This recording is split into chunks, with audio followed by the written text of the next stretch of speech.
I took part of a 4-day senior pastor summit, and it was participated by hundreds of senior pastors all over the Philippines. Can you imagine that? When I was talking to Pastor Steve, the founder, during the senior pastor summit, did you see this happening? And he just said, I had a glimpse, but I did not know that this would be this big. Can you imagine that? And he just said, we were just faithful to the calling, disciple the next generation.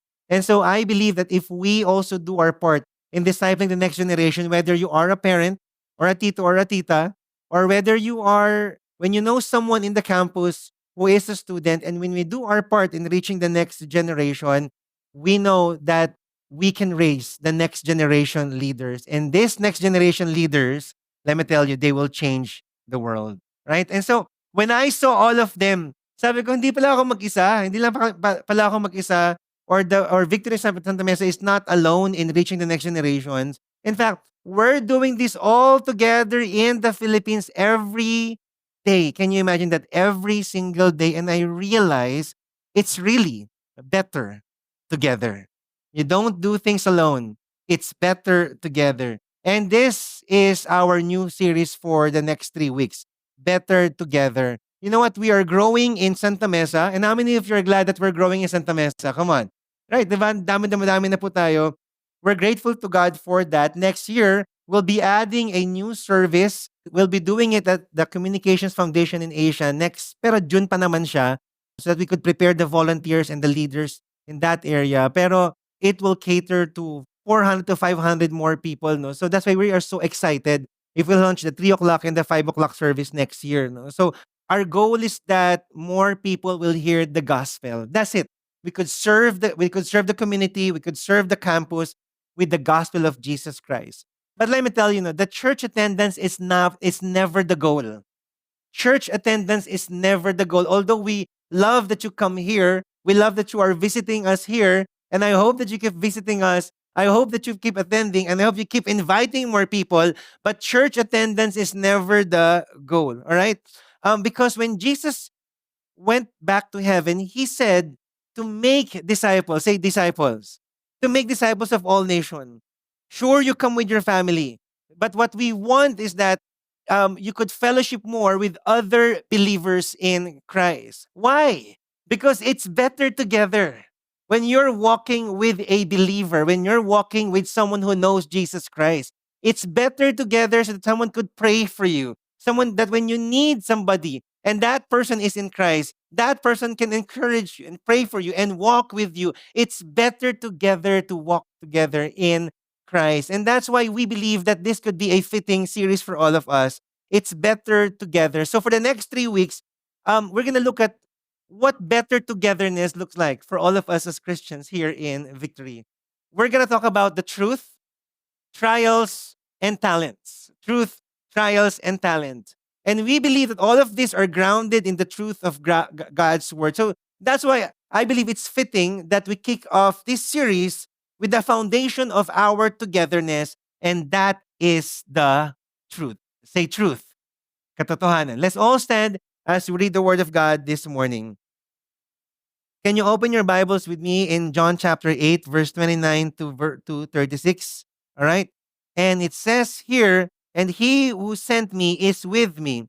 He has not left me alone, for I always do the things that are pleasing to him. And he was saying these things, many believed in him. So Jesus said to the Jews who had believed him, if you abide in my word, you are truly my disciples, and you will know the truth, and the truth will what? Yes, set us free. They answered him, we are offspring of Abraham and have never been enslaved to anyone. How is it that you say you will become free? Jesus answered them, truly, truly, I say to you, everyone who practices sin is a slave to sin. The slave does not remain in the house forever. The son remains forever. So if the son sets you free, you will be free indeed. Lord God, thank you so much for the reading of your word. And thank you, Lord, for your word has been spoken. And through your word, Lord God, change can happen, Lord. And so I ask you, Holy Spirit, that you do the works, Lord God, in our hearts as we listen to your very word. In Jesus' name I pray. Amen and amen. All right, before you take your seats, could kindly greet the person standing next and tell that person, I'm so glad you are here. And then tell that person, despite the storm. Okay? You may now take your seats. Grabe, no? You know, with the thing with social media is that because it's always being announced, sometimes it could inflict worries and concerns and fears. So hindi mo na ako attend, baka baha. But I thank God that you guys are here. Alright, palakpakan yung bawat isa dito, no? Parang pakisabi sa congratulations. Okay, so let's just pray na hindi tayo magsagwan palabas nito. Okay? Alright? Di bali, maraming pagkain sa SM, magbayad lang kayo. Okay, so John chapter 8. For us to understand John chapter 8, we have to go back to verse 1. This is verse 33. This goes all the way to verse 60, I guess. I think verse 60. And the story began when the teachers of the law of Moses, and the Pharisees, the religious leaders, caught a woman in adultery. And when they caught the woman in adultery, which was a grave sin during that culture, they took him to Jesus Christ and they asked him, what should we do with this woman? Anong gagawin natin dito sa babaeng ito? And they were trying to trap Jesus. Because if Jesus said, hindi, patawarin natin yan, and then they will say, you are breaking the law of Moses. But if Jesus said, that woman should die, then they will judge Jesus. So see, hindi talaga magpagmahal si Jesus Christ. And so what Jesus did was he began writing on the ground.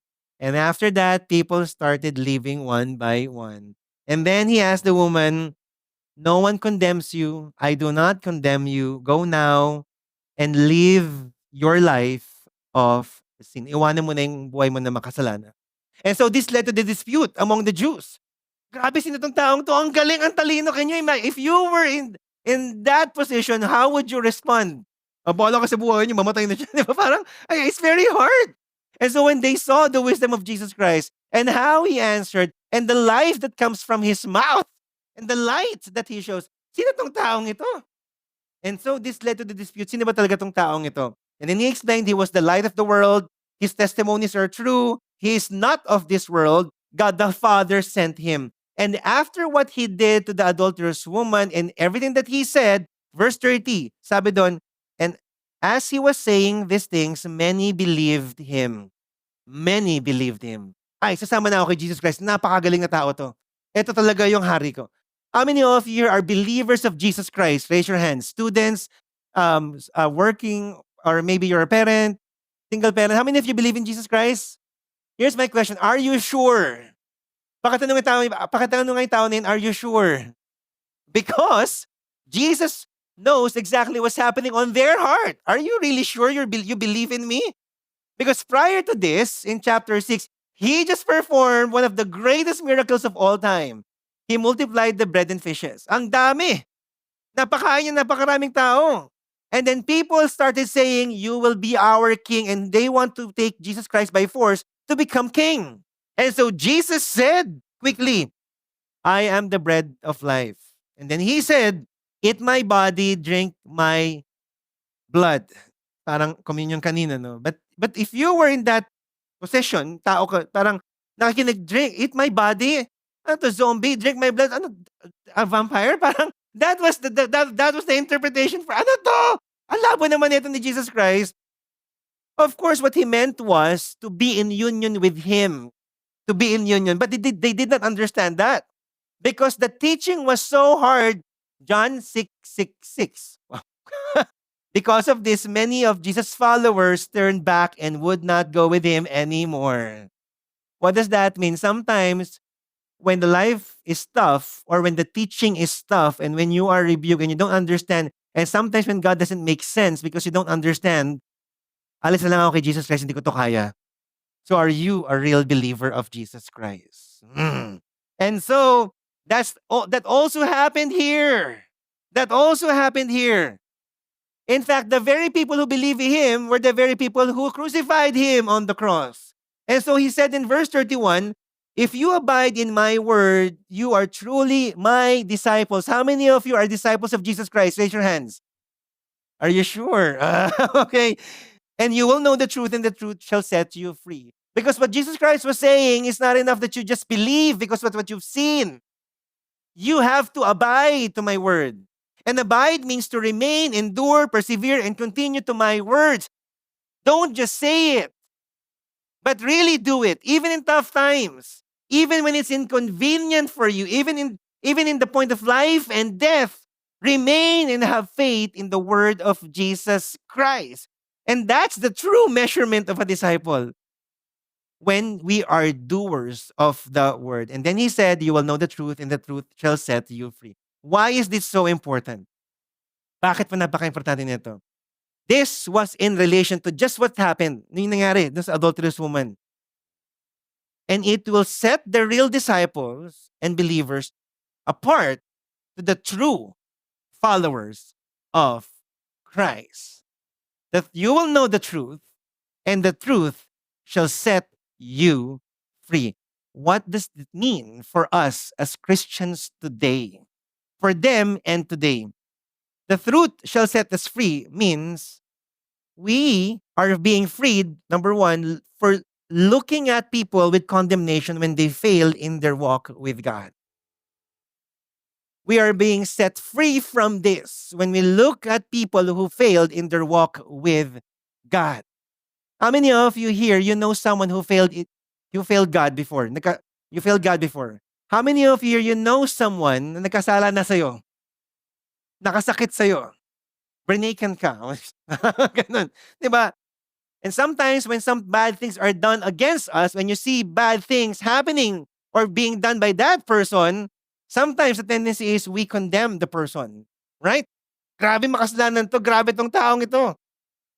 But the truth shall set us free is we're being freed from looking at people with condemnation when they failed in their walk with God.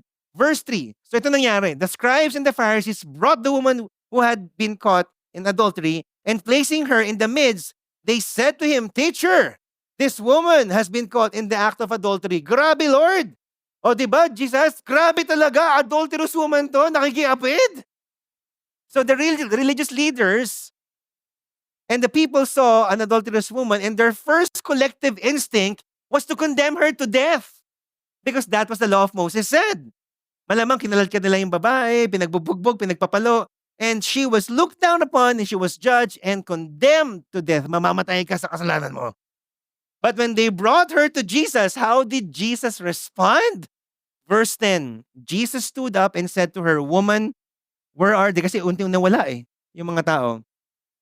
And he said, No, has no one condemned you? And verse 11, she said, No one, Lord. And Jesus said, Neither do I condemn you. Go. And from now on, sin no more. Amazing. Amazing. How many of you here, meron nakasakit sa inyo? Nasaktan na kayo isang tao? Talagang bad trip talaga. Yung ang hirap patawarin. And how many of you would say, it's okay. Just sin no more. It's very hard to do this. The least you could do is just to judge that person. Grabe ka, demonyo ka. Di ba? Yung utang mo. Ang labo nito. See, so, Jesus did not condemn her. But you have to ask the question, so wait, ganun na lang ba yun? Adultery is wrong, sin is sin. Are we just gonna tolerate sin? Because that is sin. Pag may utang sa yung tao, okay lang. Hindi mo na mag-condemn. Ganun ba yun? Pag inaway ko, oks lang. Pag sinaktan yung puso mo, okay lang. Kahit meron ka ibang lalaki o babae, okay lang. Hindi, di ba? But just for some clarity here, no, let's try to break it down to our culture muna, no. Have you ever seen videos in social media na yung mga tao nakaagrabyado, nakabunggo or nagpark, yung tao nagpa-reserve, di ba? Tapos binash siya ng buong mundo, ng buong Pilipinas. Grabe, mali ka, nakabangga ka eh. Alam mo yung mga gano'n? Yung mga clippings. Tapos yung mga kamoteng driver. tapos aatakihin yung mga tao doon sa car. Pag nabash sila, paano sila mag-react normally? Paano sila mag-react? Victim mentality, grabe kayo. Binabash niyo ako, hindi ko to kasalanan. Di ba ganun? Parang kamote na nga sila, tapos sila pa yung may, parang tama, at tayo pa yung mali. Oh, tayo, no? Parang, and sometimes we do that too. Because of your mistake. Sometimes people will look at you, grabe pa mo ginawa yun. And then you will feel bad about yourself and other people because You think they're judging you. Let me just tell you, no, there are really times when people in the church would get mad at you if you do something wrong. That's just gonna happen. Really. That's just real talk. Can I hear an amen? Okay. But don't worry, may point ito. Okay? Why? Because people themselves have feelings eh. Pag sinaktan mo ako, grabe ka naman, ba ako sinaktan? I have feelings too. We can't play victims if we commit sin or mistake. Right? But, eto na nga, may but naman siya. It also doesn't mean that we as a church, we will relinquish love on the person who failed to sin. Are you here? If they sin, tapos judgmental pa tayo lagi, talang binauna natin sa lupa tong taong ito. Parang namatay na siya talaga. So what do we do? The ultimate goal is actually what? Restoration. The ultimate goal is restoration. See, that's what happened to Peter and Paul. They are the apostles of the early church. Grabe, the leaders of the church. So si Peter, parang nagkaroon ng conference yung mga Kristiyano during that time. May mga Hudyo tsaka may mga Gentiles. Yung mga Gentiles, mga non-Jewish people, before Christ, they looked down upon Gentiles. So nagkaroon ng conference, parang summit, okay? Noong una, kausap ni Peter, who was a Jew, yung mga Gentile Christians.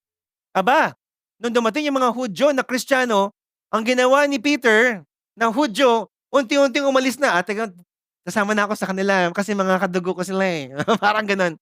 Nung nakita ni Paul, oh man, na-rebuke niya si Peter. Galatians chapter 2 verse 14, when I saw that they were not walking a straight path in line with the truth of the gospel, I said to Peter in front of them all, you are a Jew, yet you have been living like a Gentile. Not like a Jew, how then can you try to force Gentiles to live like Jews? Akala ko ba dito nagmamahalan tayo? Then nung bating yung mga Hudyo, ba't mo iniwan yung mga Gentiles? Nagpapakitang tao ka lang ba?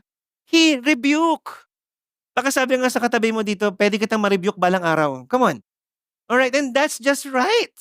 Really? Why? Yes, Jesus doesn't condemn us. In fact, He shows mercy and forgiveness, but He makes sure He never tolerates sin. Are you here? Jesus makes sure He will never tolerate sin, but still, He will not condemn you. In fact, He will show you mercy and forgiveness. In fact, when He rebukes, He really rebukes. Sabi niya sa mga Pharisees, you brood of viper. Grabe. Mga ipokrito kayo. Grabe siya man-rebuke si Jesus Christ. One time, na-rebuke si Peter. Get away from me, Satan. Grabe. Nang-rebuke din siya. But for the woman, He said, go and sin no more. He addressed the sin. He actually addressed the sin. Hindi lang niya sinabing, I do not condemn you. Okay na yan. But no, He said was, go and sin no more. He did not tolerate it. You know what the difference between the Pharisees and the woman? The woman had a repentant heart. She was willing to be restored. And that's the thing, guys. Jesus looks at us with mercy and grace. He looks at us like people who need saving. Look at that person sitting next to you. That person needs saving. Are you here? Can you imagine? That's how Jesus look at us. Mercy and grace. We need saving. We are sinners, sure, but we are sinners loved by Christ. That's how Jesus look at us. And if that's how Jesus look at us, shouldn't that be the way we look at each other? Baka sabi nga sa katabi mo, I love you. Can you imagine that? That's how Jesus look at us. That should change the way we look at each other, even in the midst of mistakes. Nagkasala ng tao, tulungan natin makabangon ulit. Sure, marirebuke ka dito. Hindi pwedeng hindi ka marirebuke. Mars, mag-usap naman tayo. Ano nangyari, Mars? Mars, mali talaga yan. But I love you. This is the truth. Are you here? We cannot tolerate sin because the goal is Christ-likeness. Tama ba? But we are going to help that person be restored. Can you imagine how better the world will be and how better together we'll become if we treat if we treat each other with compassion, mercy, and grace, but also truth. Are you here? The church will become different and more people will be attracted to the church. Gusto ko sumali dyan, daming compassion, pero nare-review ka din. Are you here? Pwede mangyaring sabay po yun. We can never look down upon people because Jesus loved us, showed us mercy, showed us grace. The truth shall set you free. Number 2, it sets us free from what? Relying on our religious systems for our actions on others. This is so good. So, verse 5. Now, in the law, sabi ng mga Pharisees, balik tayo sa storya, Moses commandment. Oh, siguro ganun sila siguro, no? Parang feeling ko yung mga Pharisees, you're trapped, Jesus Christ. Parang ganun. Moses commanded us to stone such a woman. So what do you say? Verse 6. This they said to test him that they might have some charge to bring against him. Jesus bent down and wrote with his finger on the ground. Mamaya pag-uusapan natin kung ano sinulat niya, no? Kasi may evidence ako. Hindi, wala po. Wala sa Bible. The law of Moses states that an adulterous woman should be stoned to death. Okay? So parang ganun sabi nila. They sent her to Jesus only to trap Jesus. Grabe din yung motive, no? Anong motive mo when you go to Jesus Christ? Can you imagine that? For them, just to trap Jesus. But for you, what is your motive whenever you come to Jesus Christ? See, we all have religious traditions, right? For them, the religious tradition is if all the law of Moses, kailangan gawin natin. Those are religious traditions. What are our religious traditions? My question right now is this. Are religious traditions bad? Are religious traditions wrong? Here's my answer. Being religious is not bad. Kasi when you're religious, it means you're just doing the same thing, a ritual that you do so that you could get to know God more. Right? That's the heart. Traditions. Like we have a lot of traditions in victory. Like we celebrate pagkatapos ng victory weekend, we celebrate those who participated. We have Christmas parties here. We have thousands of parties here sa victory. Minsan nakakapagod na. Those are traditions, right?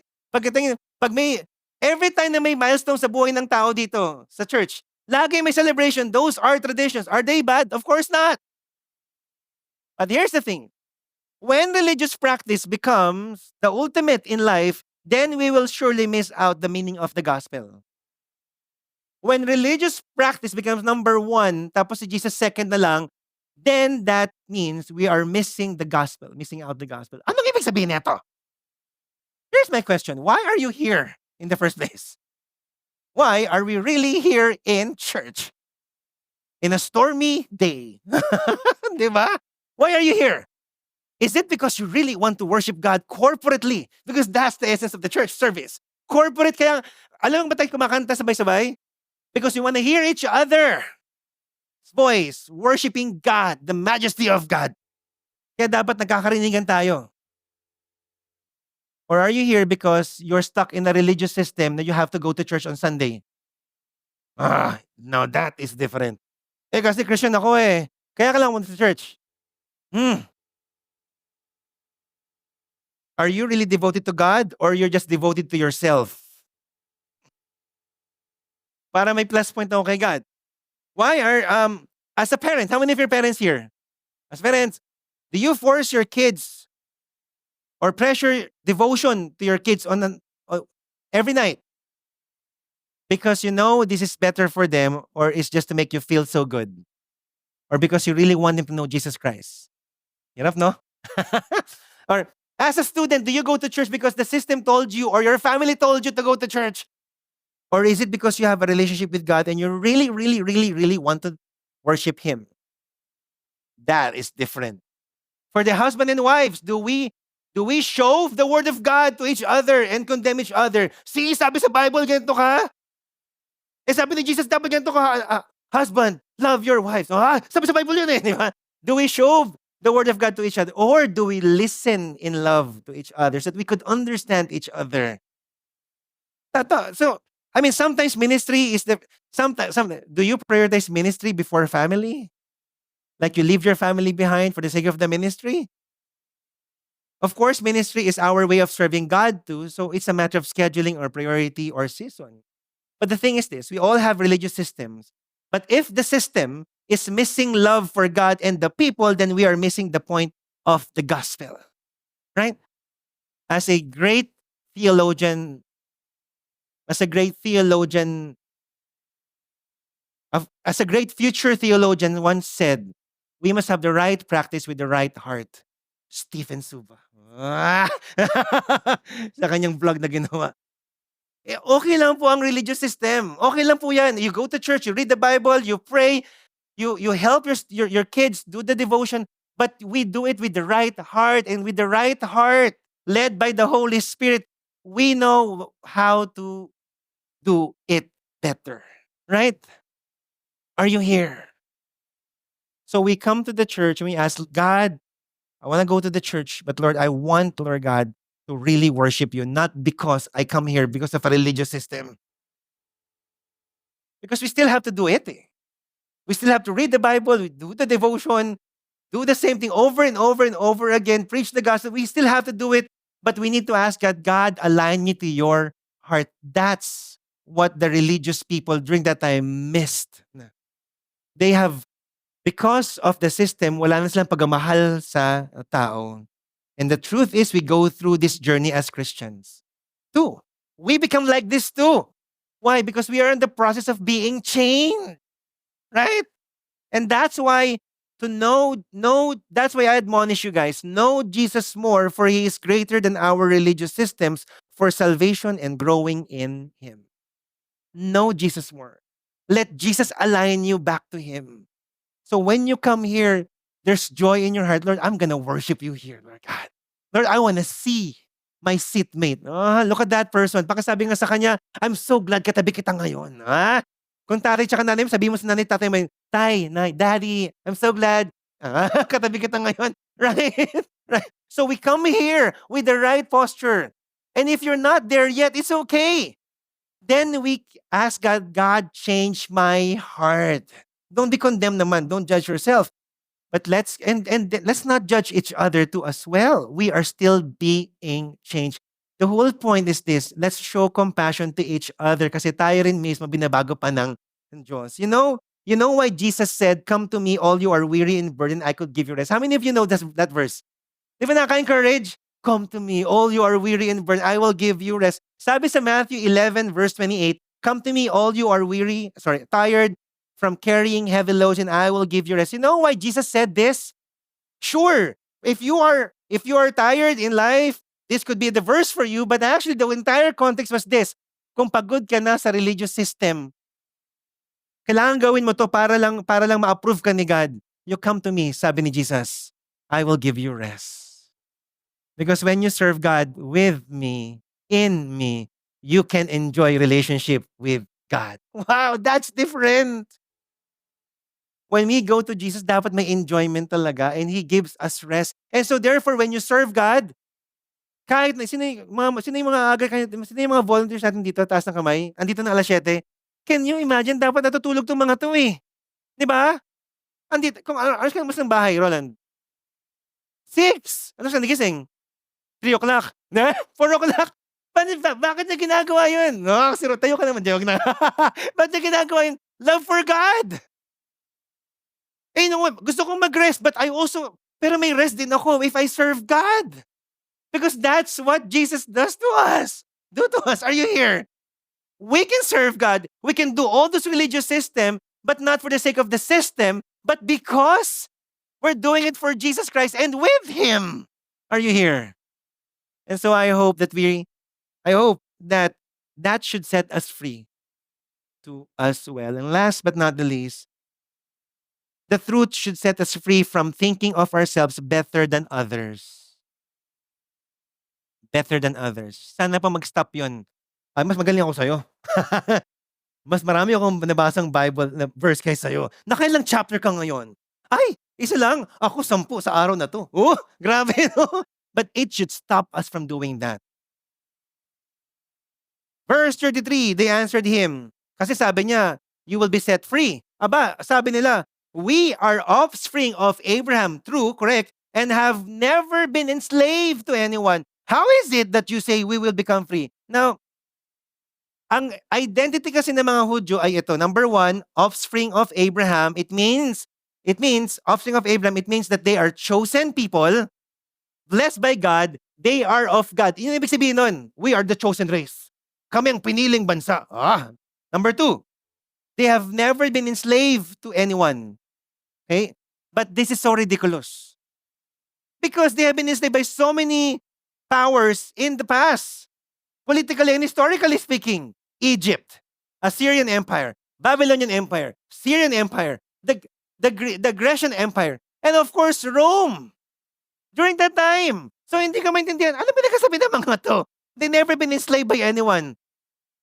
Maybe, they understood the statement of Jesus Christ. Baka ang sinasabi nila, morally. Baka moral yung pinag-uusapan natin dito. Baka we are never sinners. But you know what? Their ancestors were such a sinner. Grabe mga sinful mga tao. Yung mga ninuno po nila, mga sinful people po talaga. So going back, sabi ni Jesus, you'll be set free. Tapos sabi nila, they have never been enslaved. Iniisip ko, saan galing tong statement ng mga Hudyong to? Ba't nila nasabi na we've never been enslaved? When politically, historically, morally, they've been enslaved by political powers, but also by sin.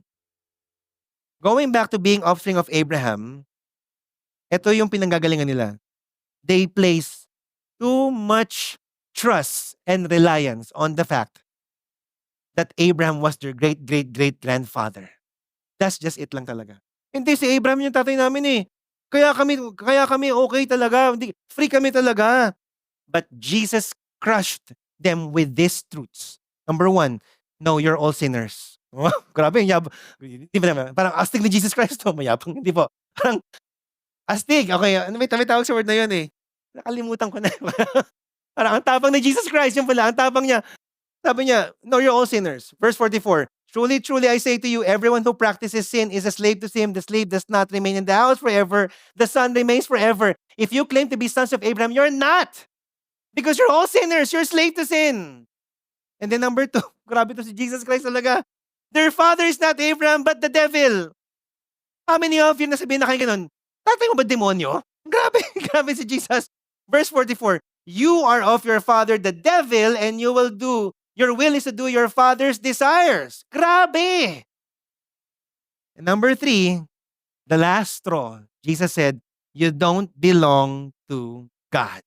Verse 47, whoever is of God hears the words of God. The reason why you do not hear them is that you are not of God. Grabe si Jesus.